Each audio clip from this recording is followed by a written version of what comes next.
અમદાવાદના SG highway પર બની રહેલો ફ્લાયઓવર એક તરફ લોકો માટે બનશે મોટી રાહત, તો જ્યારે બીજી તરફ national highway authority of India દાખવી રહી છે મોટી બેદરકારી। જી હા, મુખ્ય માર્ગને અડીને આવેલા સર્વિસ રોડ બાબતે બિલકુલ પણ ધ્યાન નથી અપાયું। ઇસ્કોન ક્રોસ રોડથી સરખેજ સુધી સર્વિસ રોડની હાલત અત્યંત ખરાબ છે। બહાર આવેલા સળિયા મોટો અકસ્માત સર્જી શકે છે। વાહન ચાલકોને ના છૂટકે ખખડધજ માર્ગે પસાર થવું પડી રહ્યું છે।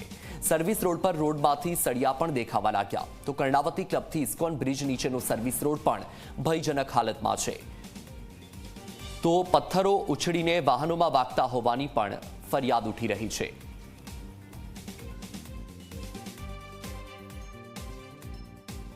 ટ્રાફિકથી સૌથી વ્યસ્ત ગણાતા એસજી હાઈવેના અન્ય ભાગનું હાલ નવીનીકરણનું કામ ચાલી રહ્યું છે।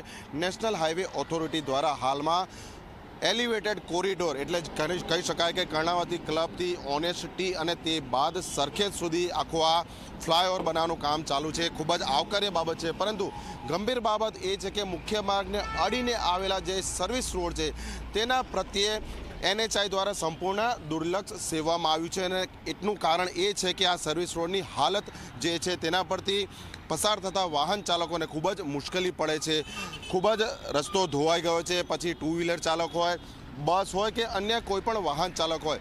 બીજી ગંભીર બાબત એ છે કે રોડની હાલત એટલી હદે ખરાબ થયેલી છે કે અમુક જગ્યાએ તો ગંભીર અકસ્માત સર્જી શકે અને કોઈ વ્યક્તિને જાનલેવા ઈજા પણ થઈ શકે તેવા આ લોખંડના સળિયા પણ બહાર આવી ગયા છે। એટલે આપ જોઈ શકો છો, સળિયાની દિશા એ બાજુ છે કે જ્યાંથી વાહન આવે છે, એટલે કોઈનું ટાયર પણ અહીંયા ફસાઈ શકે છે, અથવા તો કોઈ દ્વિચક્રી વાહન ચાલક છે તે પણ અહીંયા અકસ્માતગ્રસ્ત બની શકે છે। એટલે હાલ તો એને national highway authority of India main રસ્તાનું કામ કરી રહી છે, પરંતુ બંને તરફના જે સર્વિસ રોડ છે તે વાહન ચાલકો માટે ખૂબ જ મુસીબતનું કારણ બન્યા છે। એટલે બીજી મહત્વની બાબત એ છે કે NHI તરફથી આ મામલે કોઈ અહીંયા જવાબ આપવાવાળું કોઈ નથી। એટલે જે વાહન ચાલકો છે તેમનો પણ પ્રશ્ન છે કે ફરિયાદ કરવી તો ક્યાં કરવી।